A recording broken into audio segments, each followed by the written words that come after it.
Guys, motorsport's dangerous, and some of the images used in this video are of crashes where drivers were taken to hospital as a precautionary measure. Now, they were later released and discharged and cleared. However, if it's not something you want to see, I don't recommend watching this video. Hey guys, L4NOO here, welcome back to a brand new video. In today's video we are going to be reviewing 2 days in Diriyah. Formula E first rounds of the season of 2021. So it starts off in Diriyah, at Diriyah, Saudi Arabia. I'm going to start off by introducing some of the key points from race 1 qualifying. Now, qualifying for race 1 saw a new pole sitter in the form of Nick de Vries, the young Dutchman driving for Mercedes, taking his first ever pole position and dominating the previous 2 practice sessions as well.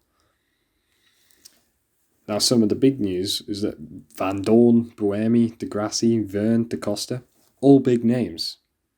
They all started from the back. Now, they started from the back due to poor qualifying laps due to being out in the first groups of qualifying. France starts at the back due to having a crash in FP2 and they couldn't repair the car for qualifying. So that's why he started at the back.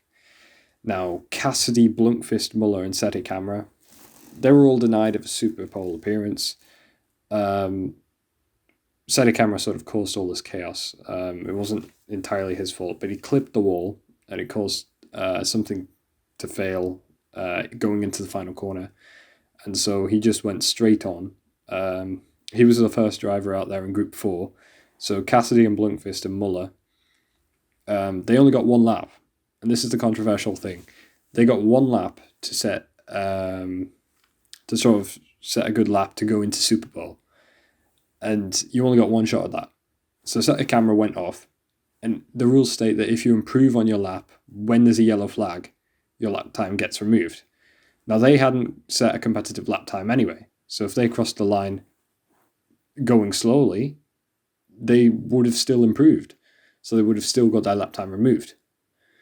So this is the controversial thing that happened during the first qualifying. And at the time, I was quite shocked that that decision was made. We move on to the race. Now, the race was utterly dominated by Nick de Vries and Mercedes.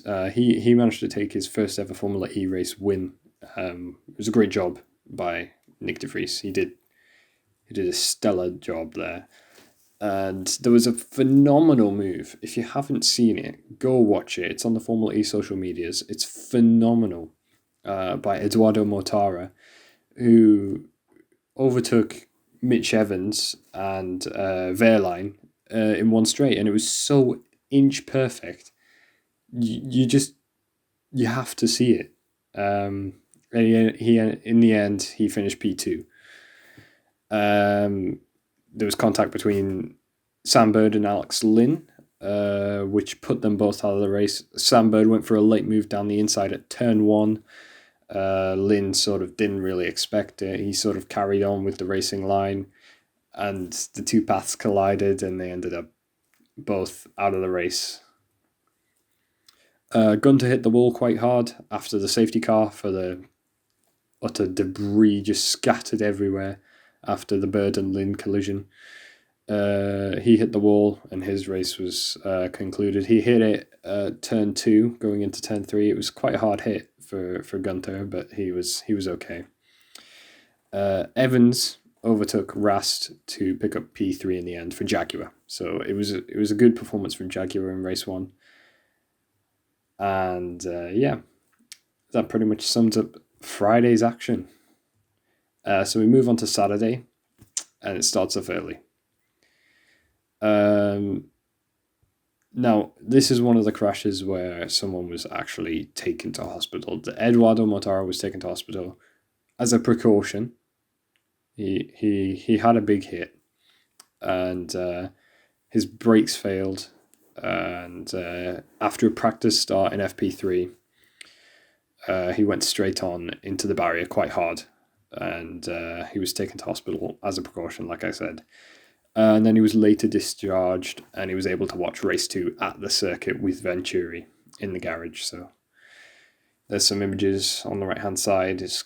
You can see, just because of how embedded it is in the Tech Pro barrier, just how hard of an impact that was. And it's sort of moved the entire sort of catch fencing. And we move on to qualifying for race 2 now. So after 46 previous attempts, Envision Virgin Racing's Robin Freins took his maiden pole position. The Dutchman utterly dominating Saturday, setting the best time in FP3 and just in another league in qualifying.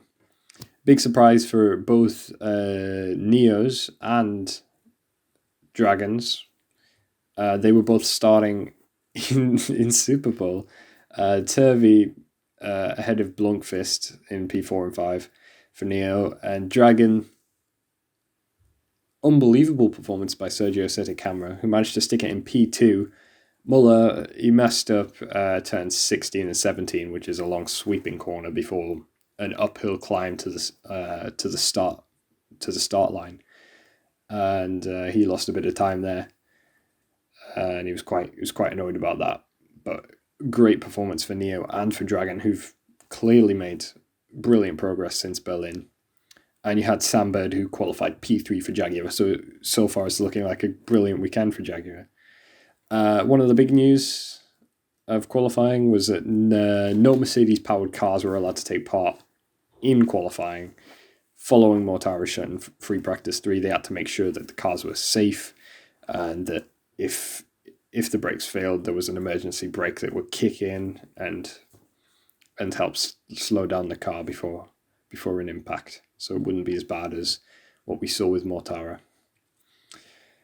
We now go to the race 2, where it was a close battle between Sam Bird and Robin Freins, old teammates. It seemed weird to see Sam in a Jaguar and Robin in the Envision still, but yeah, they gave each other all like tons of respect, and in the end it was Sam Bird who came on top and took victory, with Robin Freins in P2. Jake Tennis was sort of fed into the wall at turn 19 by Wehrlein in the Porsche. The BMW driver, he's a rookie, but what Wehrlein did was just not really pleasant and not something you want to experience as a rookie, and he ended up with damage and bringing out the first of the full course yellows.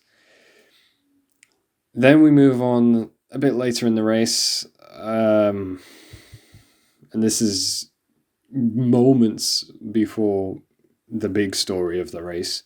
We'll get to that in a minute. Max Günther locked up and sent Blunkfist into a spin. Blunkfist recovered, but he couldn't really finish in the points, sadly for Neo. But Günther was taken out in that crash immediately. And the big one, horrific, absolutely horrendous race end. They red flagged the race after they realised just how severe the crash was. And Alex Lynn was pitched into the air after contact with Mitch Evans' rear right wheel, and he was upside down skating along the ground before he hit the barrier. So it was quite hard, and he was taken to hospital for a checkup. And on Saturday night, I suppose in Saudi Arabia it would be Sunday morning. Lynn was cleared and discharged. You can imagine he'd be quite sore. If you saw the crash, it was horrendous, absolutely horrendous. But it's a testament to the safety of these cars. We then move on after the race, where 8 drivers received penalties, including Jean-Eric Verne, who would have finished P3, but because of the rules stating that you have to use both attack modes before the end of the race, he got stripped of a podium, and it was given to his teammate Antonio Felix da Costa. Now, this is quite controversial, as, well, the red flag came out, and no one could have predicted that. And so, in my opinion, it's quite hard on Vern, because, and any other drivers, I can't remember who the others were, but there was definitely more than just Vern who got penalised for not taking their second attack mode. No one could have predicted it. And again, another controversial decision by the FIA to strip the result away from the drivers. But yeah, there is nothing you can do in that situation. And in the end, the rules are rules, and you have to sort of accept it. Now, we're going to take a closer look at the Alex Lynn accident. And my oh my, it was a huge crash. I'm recording this video on Sunday, and Formula E recently posted a video on social media of the accident. Watch it if you want. It's not something I'd recommend watching. It was a huge crash. The Mahindra are going to have to build up a spare car ready for Rome. They can't use that car. It's utterly damaged. I mean, you can see in this image here, the rear end is completely bent, and I think that's why there was a problem, because I saw the sort of powertrains at the back there, and that you really don't want to damage that. And yeah, it was a horrible accident. Now, I've made a 2D animation here, just to sort of give you an idea of what happened. So here we see the sort of full speed accident. It's not really accurate, but you get the picture. So the red, white, and blue car is Alex Lynn in the Mahindra, and the sort of blue and grey car is Mitch Evans in the Jaguar. And at the point of contact, the Mahindra was pitched into a backflip and then skated on the top of the car into the barrier backwards.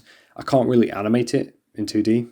I don't really want to spend too much time animating it, but this is just to sort of give you a rough idea of what actually happened.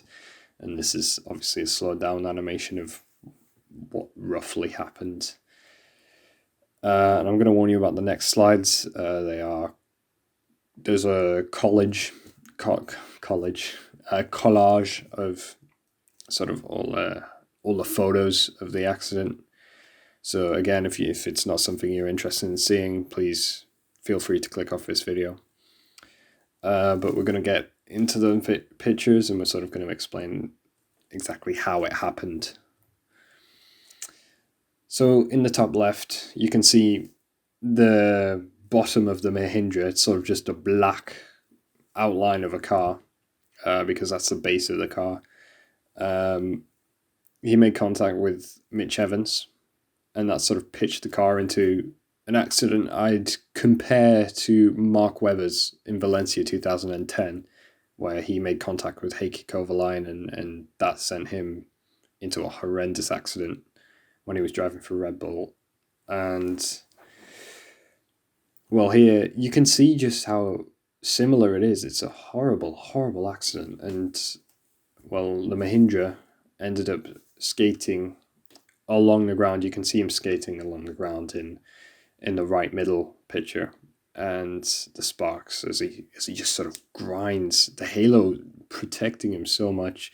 You can see in the bottom right there, the halo is on the ground, stopping the car from damaging the helmet, or, well, the head of the driver. The top right is of Alex receiving medical attention. He had to be extracted from the car because he said his knees were quite sore. But he was conscious, he was talking, and he was taken to hospital for further checkups, and then later discharged. But you can see just why they had to red flag it. Formula E realised just how severe this accident was. Then they decided to red flag it. It was at first a full course yellow for Gunter and Blomqvist, and Buemi, who was parked at turn 3 with an issue. I'm not sure what happened to Buemi actually. But then after this crash, they realised that they needed to have something more than just a full course yellow, so they called out a safety car. And then the safety car turned into a red flag, which ultimately decided the race, and that Sam Bird won the race for Jaguar. But we're going to look into what we learned, and I think there's a lot to learn from this weekend. I don't think Formula E did anything wrong, apart from sort of not giving us more updates. If there wasn't any updates to give, we understand that. But we could have had a brief explanation as to what happened, because I'm sure a lot of people knew what happened around the circuit. There was a lot of attention down at turn 18. It would have been nice to have been told what had actually happened to Alex, because we sort of left worried because we heard Jack Nicholls state that he'd been extracted from the car and taken to hospital. So it would have been quite nice to know exactly what was going on there. But what we can, aside from the accident, we can notice that Mercedes are a force to be reckoned with. They're so quick. Of course, now they've got their new powertrain so that they have an emergency brake. And after all the penalties, Nick de Vries managed to get some points in Saturday's race when he started from near the back, having missed QUALI. So he extends his lead as the championship leader, which is just phenomenal. But yeah, Friday was a strong day for Mercedes. So was Thursday. FP1, Nick de Vries and Van Dorn doing well in that session. And all the sessions, apart from FP3, were sort of all the practice sessions, apart from FP3, were dominated by Mercedes. We had France dominating FP3, as I said before. Saturday, as much of a disappointment it was for QUALI, they pulled it back in the race, and I don't honestly know how Nick de Vries got points, but there's just so much chaos in that race. He managed to make some positions. We can also notice that Neo and Dragon have made huge progress. I couldn't be happier for these two teams. They were struggling in season 6, and I remember Neo struggling in season 5 as well. Dragon had a strong end to season 6 in Berlin, with Steady Camera sort of showing some hope. But it was so great to see all 4, Neo, Dragon, Oliver Turvey, Tom Blomqvist, Nico Muller, and Sergio Steadicamera, all in Super Poles, all starting near the point. Near the front. Get the words out. But yeah, it's great because surprisingly, after all of the penalties, Oliver Turvey managed to pick up P6 for Neo, and having previously picked up P10 on Friday, that gives him 9 points in the championship. And sadly, Tom Blomqvist couldn't finish in the points, but 10. Where did I get 10 from? 9 points for Neo already, and last season they scored none. So it's a brilliant start to the season. They're 10th in the championship, which is absolutely phenomenal. Great start. Again, a halo is once seen as... Sorry, I got the words wrong there. Again, the halo is seen as a huge step forward in terms of safety. I wouldn't want to think of the consequences of the accident had Alex Lynn not had a halo on his car. And I remember the last time it was proved, it was for another quite frightening accident of Romain Grosjean in Formula 1 at Bahrain. Truly horrendous accidents, and it's not something you want to see. But the halo, again, showing why it deserves to be in motorsport. Again, we see that Formula E is completely unpredictable. There's no way of predicting who could be a champion. In my opinion, I think I wouldn't write off Nick de Vries, to be honest. He could be within championship contention, but I'm not going to put him for the championship. I'd put someone needs to be consistent. They need to constantly score points. And so I originally had my money on Van Dorn, but after this weekend, it doesn't look to have gone well for him. But it's one weekend. You can't really tell who's going to win. Considering we don't even know how many races we're going to have. So far, there's 8 confirmed, and we've had 2 of those 8 already. So it could go anyway, and it's going to be interesting to see what the actual outcome of the season is. But I think, given the first couple of rounds and how much happened in it, we can expect a fireworks season. We could even see a new champion. I'd like to make that bold prediction. Is this Sam Bird's year? We don't know. He looks strong in the Jaguar. Really, really strong. He looked strong on Friday as well, but sadly after the contact with Alex Lynn, his race was over. But the win on Saturday will boost his confidence so much. And I think it'd be a great pick for the championship this year. Jaguar already leading the championship as well, and the pairing at Jaguar, Mitch Evans and Sam Bird, unbelievable pairing. So quick. And in my opinion, the FIA need to look at the way the penalties are served, because obviously, again, I go back to the red flag and how some drivers hadn't activated both of their attack modes. I think it's hard on them because they couldn't really decide that there was going to be a red flag and go, all right, so we'll use this attack mode earlier on. No one knew there was going to be a red flag. No one knew that Alex Lynn was going to have a horrific accident like that. And so I think blaming the drivers is quite hard. Giving them penalties for it is quite harsh. But yeah, I don't think they're going to change anything, to be honest. I think that's the price you pay. Motorsport has its ups and downs, and I think we have to remember that. And yeah, what a disappointment for the people who got penalties actually over the course of the weekend. It really scuppered them because the pack was so close together. If you got a penalty, you would just be miles off the pace. It's ridiculous. But anyway, guys, that pretty much sums up the review of 2 days in Diriyah. And I'm going to be reviewing next time the Rome Prix, which will be on the 10th of April. Ages away. Absolutely ages away. So yeah, if you enjoyed this review, be sure to hit that subscribe button and be sure to drop a comment and a like.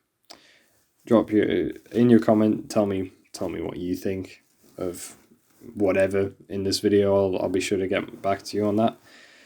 And yeah, I'll be sure to catch you next time.